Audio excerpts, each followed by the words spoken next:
É certo que todo café tem uma história, mas e esse aqui? Águas de Janeiro? Como um simples grão se transforma em algo tão especial? Quais caminhos esse café percorreu até chegar aqui? O que faz dele um campeão? E para responder essas e outras perguntas, fui até a origem desse café, um lugar onde tradição e inovação se encontram, onde cada detalhe importa. Sejam todos bem-vindos à Fazenda Águas do Janeiro. A minha história com café começou há uns 10 anos atrás, porque eu vim trabalhar na fazenda da família para ajudar meu irmão. E a ideia era ver se a gente dava continuidade num café que tinha na propriedade há bastante tempo, ou se a gente arrancava tudo e trabalharia com grãos. Como foi o início dessa história?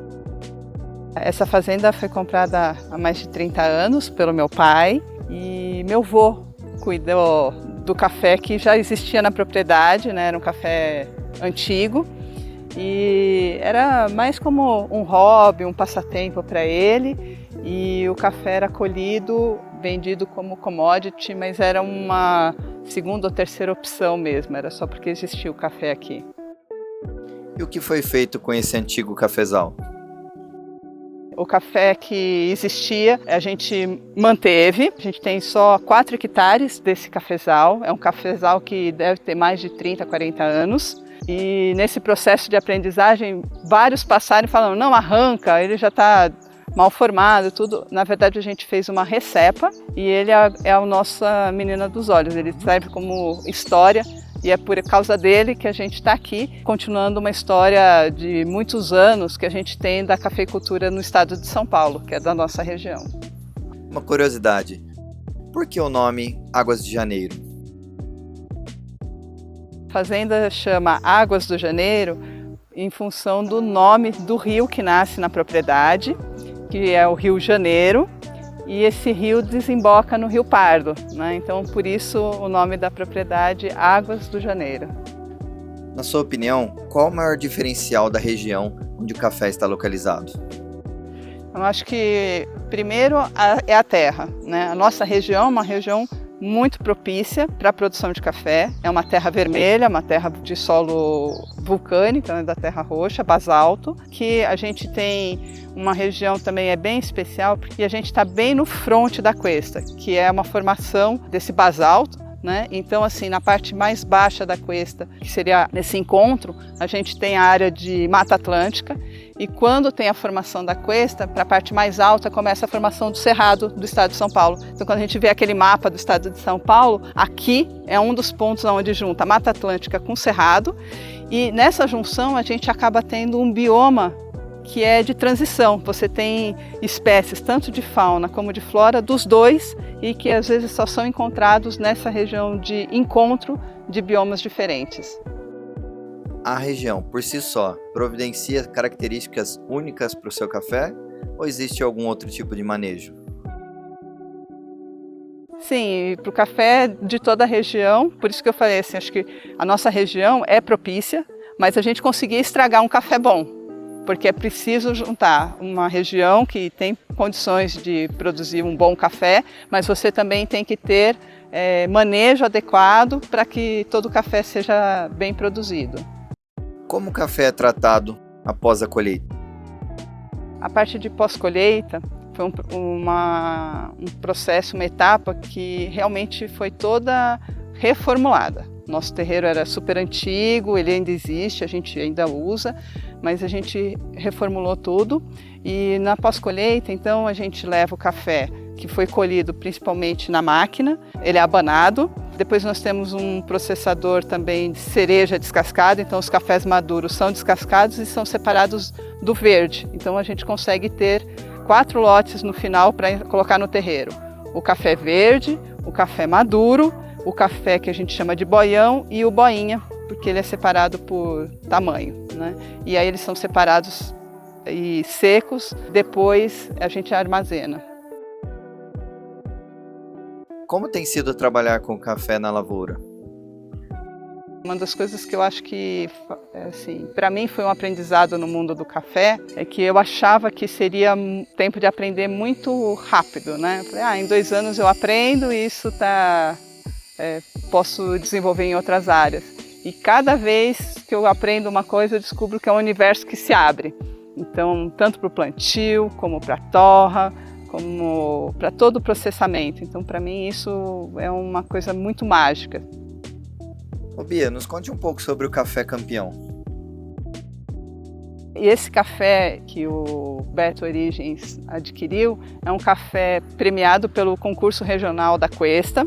Ele é um natural do Catuai amarelo, é um lote que a gente consegue fazer essa rastreabilidade, então a gente sabe de que área que foi colhido. E foi um dos cafés premiados então em 2023. E o melhor é que o impacto desse café vai muito além da xícara, já que parte do que é colhido aqui também ajuda a proteger uma espécie ameaçada. E para falar sobre isso, estamos aqui com a Karime, do Instituto de Defesa da Fauna. O que é o IDF e como ele apoia o meio ambiente? O Instituto de Defesa da Fauna, ele é uma ONG e a gente trabalha em prol da preservação do meio ambiente e da fauna silvestre. Então a gente faz isso através de educação ambiental, conscientização, de políticas públicas, pesquisa científica, enfim, a gente procura abranger várias áreas para chegar nesse nosso objetivo.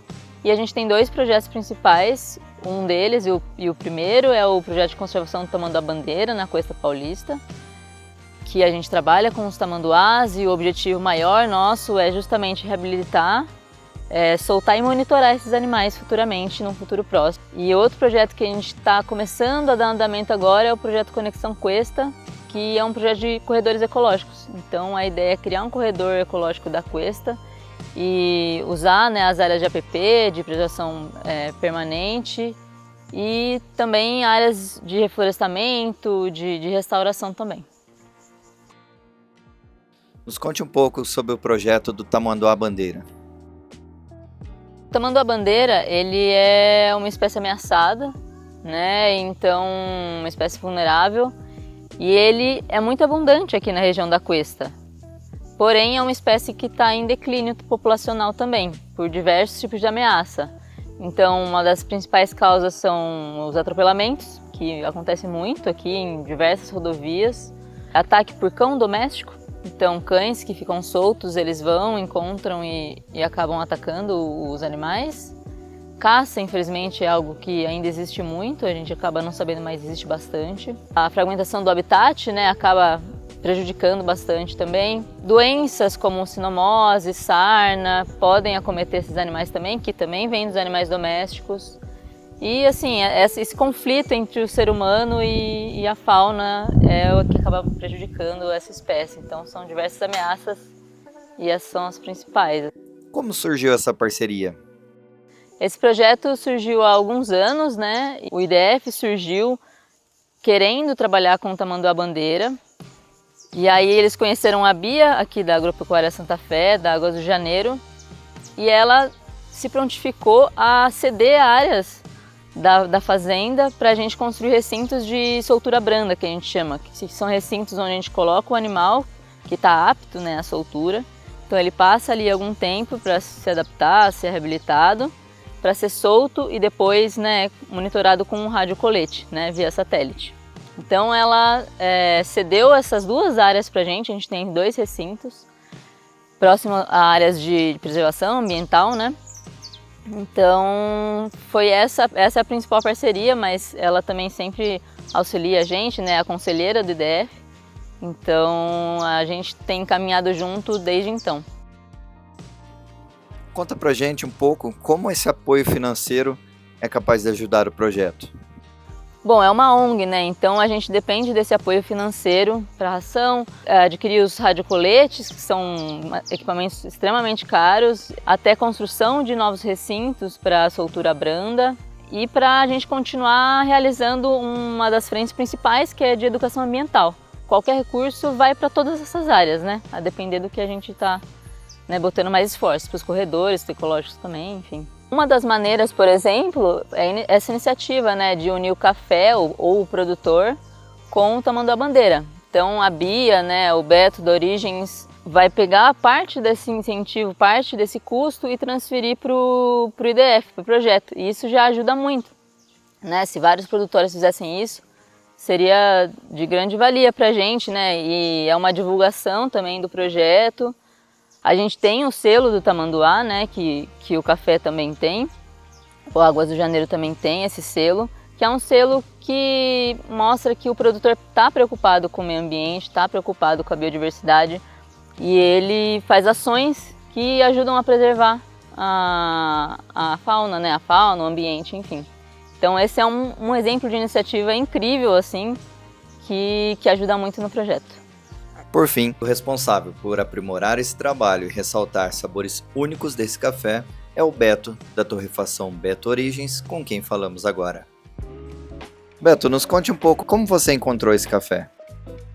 Todos os anos eu participo aqui do Circuito Cafeiro da Cuesta Paulista e eu vi pessoalmente o Café da Bia ser campeão 6 vezes, né, dos concursos.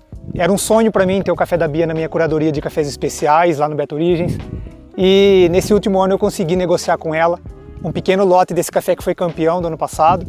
Um café premiado, né, aqui desse lugar tão icônico, né, que tem esse terroir, que é uma junção do Cerrado com a Mata Atlântica e que traz personalidades únicas para o café. Enfim, era um sonho que eu consegui realizar. E hoje a gente tem disponível esse café lá no Beto Origens. Como foi o processo para encontrar o ponto ideal de torra? O Café da Bia, ele é um café de altitude, é um café que me deu um pouco de trabalho para construir esse perfil de torra dele. É um café denso, isso significa que se você torrar pouco, se você não atingir uma temperatura ideal para esse café, ele vai ficar encruado no meio e não vai ficar legal. E então eu demorei sim um tempo para encontrar o ideal para esse café, um café que traz mel, ele traz um leve floral, é muito sutil e que se perde fácil se você não torrar ele da maneira correta. Ele também traz, né, esse frutadinho na finalização, pode te lembrar uma tâmara, para alguns vai lembrar damasco, seco. É um café que tem uma doçura muito alta, ele tem uma limpeza de sabor. Então é um café que, para preservar todas essas características muito positivas que ele traz, você precisa torrar esse café de uma forma muito controlada, vamos dizer assim. Ô Beto, e qual a sua expectativa de venda para esse café? Quando um café ele é premiado, geralmente existe uma quantidade muito limitada desse café, como é o caso do Café da Bia. Eu consegui 2 sacas desse café. Ao todos nós vamos conseguir produzir aí 350 pacotes de 250 gramas mais ou menos. Né, já vendemos mais ou menos umas 50 unidades, né, para quem tem vontade de experimentar não perca a oportunidade. A torra desenvolvida para ele é mais específica para expresso ou filtrados? Na minha opinião, ele é um café que se sobressai muito mais para os filtrados. Né, a torra que eu faço desse café é para privilegiar mais na xícara essas notas mais sutis, que vêm de uma forma mais limpa, vamos dizer assim, e mais fácil das pessoas entenderem ele nos métodos filtrados. Então eu pretendo sim também ter uma versão desse café, um pouco mais ali na frente, para os amantes de expresso. Conta pra gente como você se sente trabalhando com um produto regional. Ter um café da nossa região na minha curadoria de cafés especiais é um sonho realizado, né? Eu costumo dizer que nós temos cafés do Brasil todo, mas ter um café da nossa terra aqui, de uma região tão perto, eu acho que pra gente que é extremamente apaixonado pelo que faz, é algo que não dá nem para explicar. É uma satisfação muito grande de poder ter um café da nossa terra que traz um pouco dos sabores do centro-oeste paulista, né, do nosso terroir. E ainda mais um café campeão, né, e o que torna isso ainda mais especial. Agora, nos conte um pouco sobre essa parceria ambiental. Bom, Fê, eu acho que a Karime já falou aqui para vocês a importância que tem um produto que envolve a ecologia em si, né? O poder que tem empresas apoiando microtorrefações. Um produto que traz uma pegada ecológica tem uma importância enorme. Então, sendo assim, queria deixar aqui essa mensagem para que outras empresas apoiem também causas que envolvem ecologia, educação ambiental, né? Por que não? Então, fica aqui esse exemplo, né? Cada pacote vendido do café da Fazenda Águas do Janeiro, que é o Café da Bia, uma parte será revertida para o projeto, então, do IDF. Fica aí o convite para vocês terem um produto de altíssimo nível em casa, que vai te trazer uma experiência única, né, para você, para sua família, que alia saúde, história, tradição, experiências boas de alta gastronomia e ainda colaborar com uma causa ecológica de extrema importância, que é a conservação dos tamanduás bandeira. Um café não se torna campeão por acaso. Ele carrega o esforço de muitas mãos, o cuidado de quem acredita e a história de um lugar único. Agora, Tudo isso está aqui diante de mim.